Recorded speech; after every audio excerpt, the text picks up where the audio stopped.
भव्य स्वरूपामध्ये श्रीमद भागवत कथा ज्ञान यज्ञाचं आयोजन केलेलं आहे आणि या निमित्ताने आपल्याला सर्वांना त्याचा लाभ घडत आहे. हे आपल्या सर्वांचं भाग्य आहे. बोला जय श्री कृष्ण.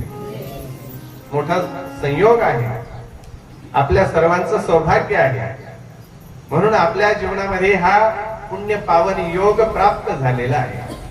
व्यास महर्षी जसं म्हणतात, असा योग येण्याकरता मागच्या जन्मातील काही जन्मातील पुण्य असावं लागतं. याचाच अर्थ आपलं सुद्धा मागच्या काही जन्मातील पुण्य आहे. म्हणून आपल्याला आपल्या जीवनामध्ये हा योग प्राप्त झालेला आहे. निमित्त काही का असेल, पण मोठं सौभाग्य आपलं आहे. आपल्याला या निमित्ताने श्रीमद भागवत कथा ज्ञान यज्ञाचं या ठिकाणी अनुष्ठान घडत आहे, लाभ घडतो आहे. मोठं सौभाग्य आहे. ज्यांनी चारधाम यात्रा पूर्ण केल्या ते फार भाग्यवान आहेत, पुण्यवान मंडळी आहेत. आणि त्याच्यानंतर पुन्हा हे जे उद्यापन आहे ते कशा करता करायचं काल थोडक्यात सांगितलं. तीर्थयात्रा केलेल्या जे आहेत त्याचं संपूर्ण फळ प्राप्त होण्याकरता हे उद्यापन मोठ्या प्रमाणामध्ये करावं लागतं. हा सोहळा करावा लागतो. त्याच्याशिवाय संपूर्ण फळ तीर्थयात्रेचं प्राप्त होत नाही. जीवनामध्ये तीर्थयात्रा करणे हे अतिशय महत्वाचं आहे. जीवाच्या कल्याणाकरिता जोपर्यंत हातापायामध्ये शक्ती आहे तोपर्यंत तीर्थयात्रा ही केलीच पाहिजे. तीर्थयात्रे सुखे जाऊ वाचे विठ्ठल नाम घेऊ, संता संगे सेवू वासुदेव धनीवरी. तीर्थयात्रेला जाऊ महाराज म्हणतात, सुखाने जाऊ आणि तीर्थयात्रा करून सुखाने येऊ. आणि तीर्थयात्रा करत असताना संता संगे सेवू म्हणजे सत्संगामध्ये तीर्थयात्रा घडली पाहिजे. आपली तीर्थयात्रा मोठ्या सत्संगामध्ये होत असते. आपल्या तीर्थयात्रेमध्ये फार मोठ्या प्रमाणात सत्संग असतो. हे आपण सगळ्यांनी अनुभवलेलं आहे. जाणं हे निश्चित आहे आणि गेलंही पाहिजे. आणि त्याच्यामध्ये आनंद आहे, त्याच्यात शहाणपण आहे. प्रवासाला निघाले, प्रवास लवकर पूर्ण करून घरी जाण्यामध्ये शहाणपण आहे का? प्रवासाला निघाले तिकडेच प्रवास करत बसले, त्याच्यामध्ये शहाणपण नाही. प्रवासाला गेल्यानंतर प्रवास करता करता करता घराची आठवण ठेवावी लागते. मनुष्य जन्म प्राप्त झाला, प्रवास सुरू आहे. जसा रेल्वेचा प्रवास असतो तसा हा आपला जीवनाचा प्रवास आहे. रेल्वेच्या प्रवासामध्ये आपणही केलेला आहे, त्याचा अनुभव आपण घेतलेला आहे. नांदेड वरून ती एक्सप्रेस निघते, सचखंड एक्सप्रेस. काका बरोबर आहे, जिथं तुम्ही होते.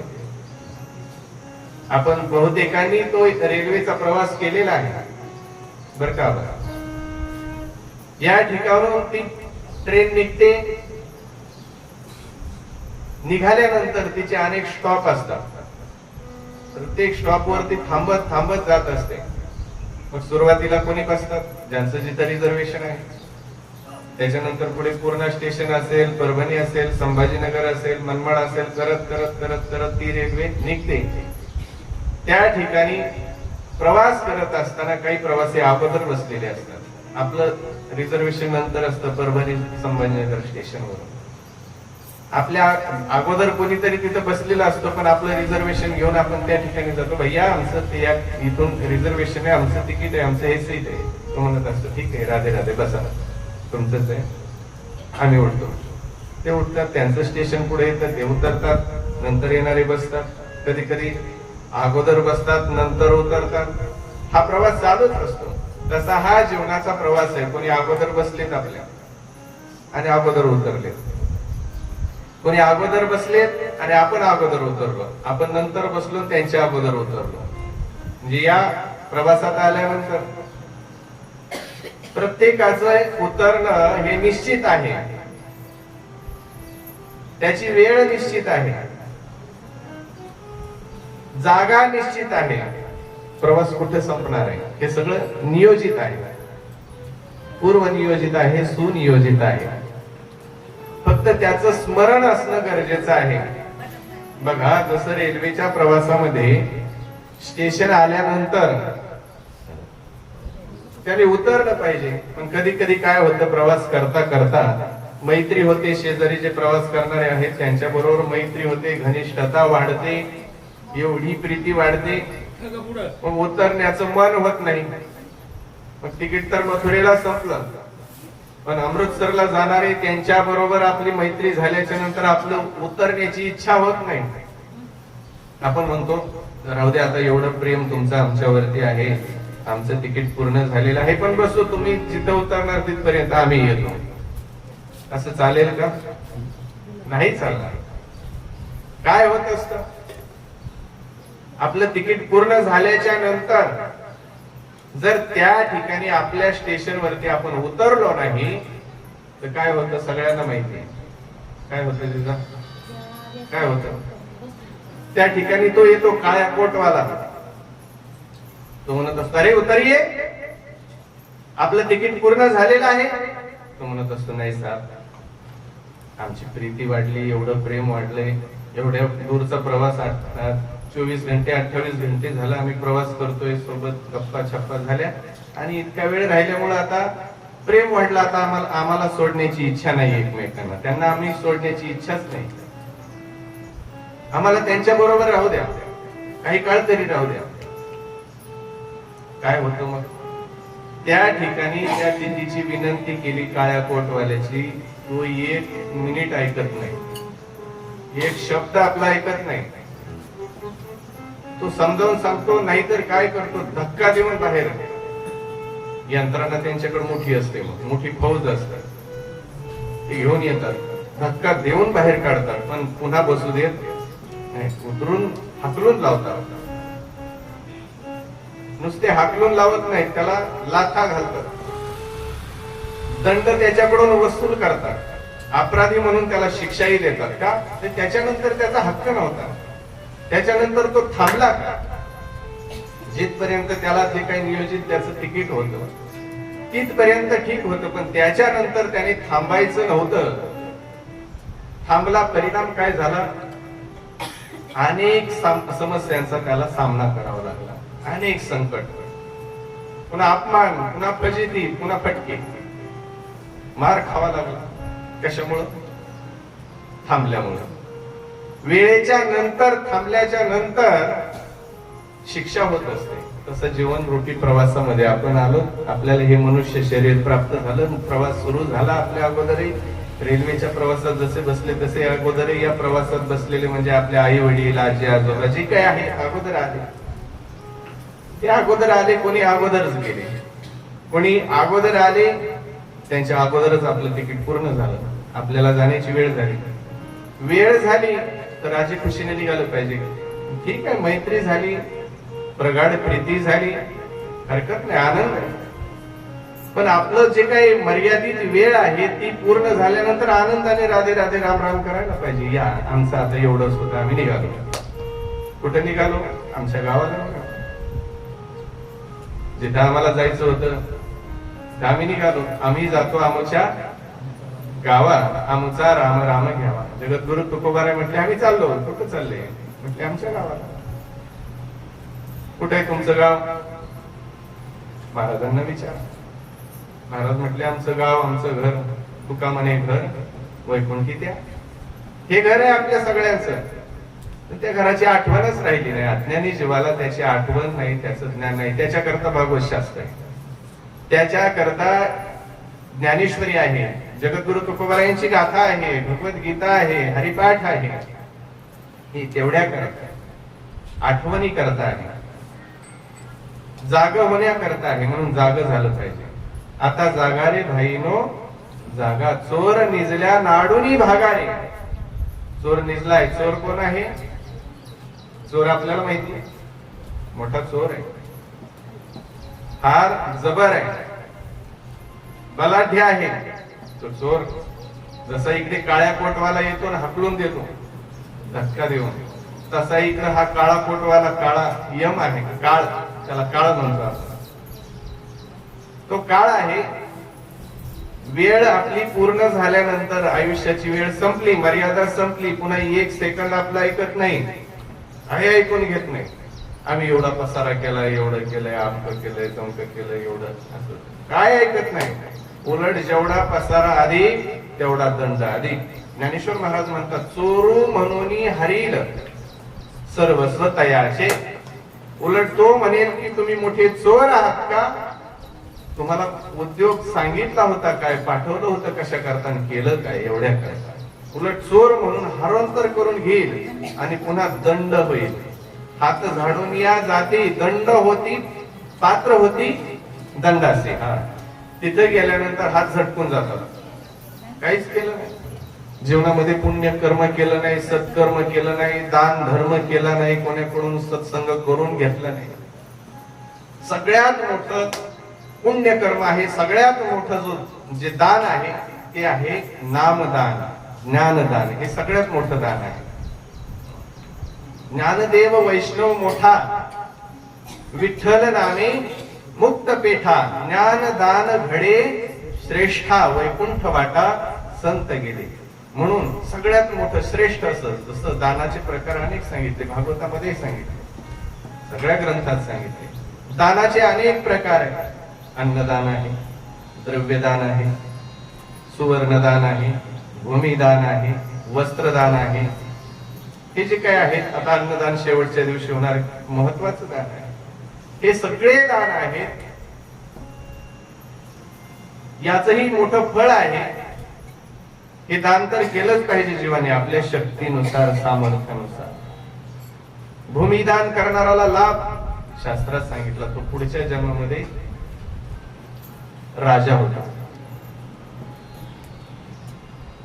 त्याला या भूतलावरती मोठं ऐश्वर्य प्राप्त होतं भूमिदान केल्यानंतर. सुवर्णदान आदी करून त्यामध्ये नामदान आहे, ज्ञानदान आहे, ते सर्वात श्रेष्ठ आहे आणि ते श्रेष्ठांना घडतं असं म्हटलंय, सगळ्यांना नाही घडत. आता इथं कालपासून जे दान चालू आहे, कोणतं दान चालू आहे आजीबाई? ज्ञानदान चालू आहे. आपण ते दान त्याचा स्वीकारही केला पाहिजे. आपण दानाचा लाभ आहे, घेणारालाही लाभ आहे, देणारालाही लाभ आहे. देणाराचा लाभ मोठा आहे. दान देत असताना त्याच्यामध्ये अनेक गोष्टी सांगितलेल्या आहेत. छोट्या छोट्या गोष्टी असतात, ते माहित नसतात. दान देत असताना जो देणार आहे त्याने अभिमान रहित होऊन द्यावं लागतं. दानाचा प्रकारही सांगितलेला आहे. एक रहीमदास नावाचे संत आमच्या वृंदावन मध्ये होऊन गेले. ते नित्य हजारो कंबल साधू संतांना वाटायचे आणि भंडारा कायम चालायचा. आजही तिथे भंडारा चालू आहे वृंदावन मध्ये, जिथे आम्ही शिकायला होतो, भोगलाश्रम रमण रेती रोडला. तिथे अन्नदान आजही चालू आहे.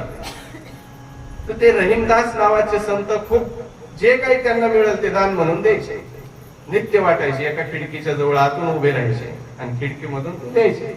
वय खूप झालं त्याच्यामुळे पुन्हा पुन्हा त्रास होऊ लागला, पण दान बंद नाही झालं. देण्याचं सकाळपासून संध्याकाळपर्यंत दान देण्याचे कुठलं काही प्राप्त झाले की दान द्यायचं. पण देत असताना त्यांची जी क्रिया आहे, असे हात पुढे करायचे, मान खाली घालायचे, वस्तू हातामध्ये घ्यायची आणि घेतल्याच्या नंतर पुढे फक्त हात करायचे, समोर पाहायचं नाही. काही साधू म्हटले, महाराज तुम्ही एवढे मोठे दानी, एवढं दान देता, त्याच्यामुळे सर्व वृंदावनातील साधू आनंदात धर्म कार्य करतात, भजन करतात, खूप नामचिंतन करतात. जरा देणाऱ्याच्या मुखाकडे एखाद्या वेळेला पहा. त्यावेळेला रहीमदास जे आहेत महाराज, त्यांचे वाक्य आहे. रहीमदास महाराज म्हणतात, देनहार कोई और है, भेजत है दिन रे, लोग भरम हम पर करे. रहीमदास जे साधू आहेत ते काय म्हणतात बघा, अरे देणारा दुसराच कोणीतरी आहे, लोक आमच्यावर नाहक भ्रम करतात. लोकांचा भ्रम आहे, रहीमदास देतो. रहीमदासाला फक्त निमित्त केलेला आहे, देणारा कोई और आहे, दुसराच आहे. तसं देणारे कोणीही आहे ते निमित्त आहे. देणाराचं जो देणारा आहे त्याचं नाही, जो मालक आहे त्याच आहे. जसं रहीमदास म्हणतात, देनहार कोई और आहे, देणारा तो कोणी, निमित्त आम्हाला केलंय, हे आमचं मोठेपणा त्यांनी केलंय. त्यांनी जर दिलंच नसतं तर आम्ही काय दिलं असतं? रहीमदासाला कोणी ओळखलंच नसतं, बरोबर आहे. त्याने जर दिलं नसतं तर हे आमच्याकडून घडलं नसतं. एवढं मोठं दान करतोय आम्ही, ही त्याची कृपा आहे. त्याने आम्हाला दिलंय म्हणून आम्ही करतोय. त्यांनी जर दिलंच नसतं तर आम्ही कोणाचं द्यायचं होतं?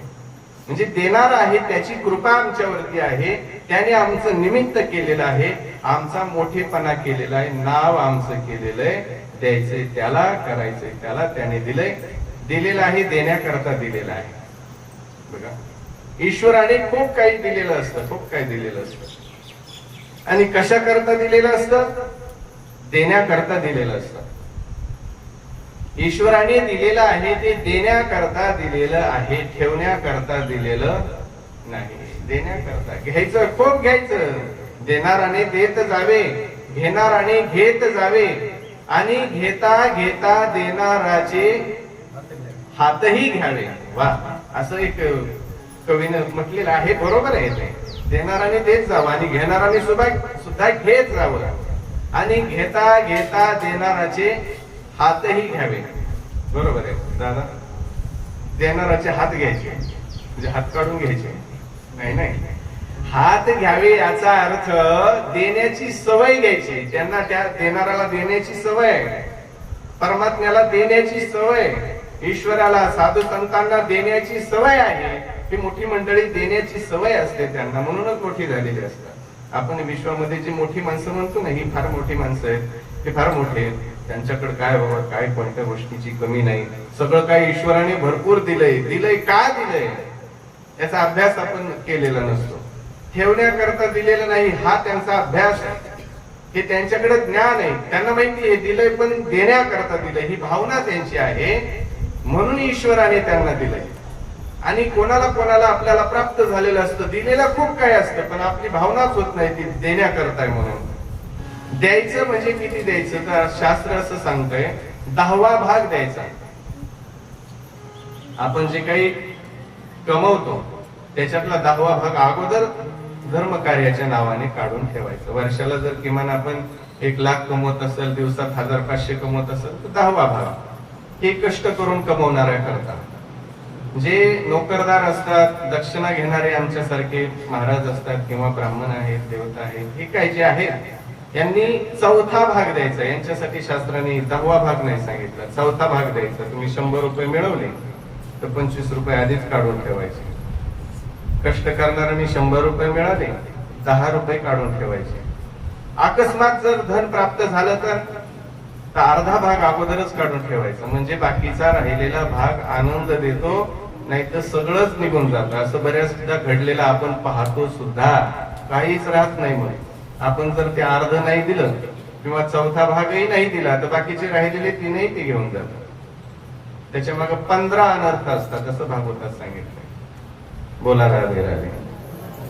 या सर्व गोष्टी आहेत, म्हणून 10वा भाग अगोदर काढून ठेवायला शिकायचं. त्याच्यावर ते हक्क आहे, धर्माचा हक्क आहे, साधू संतांचा हक्क आहे, ईश्वराचा हक्क आहे. ईश्वरालाही द्यायचं असतं.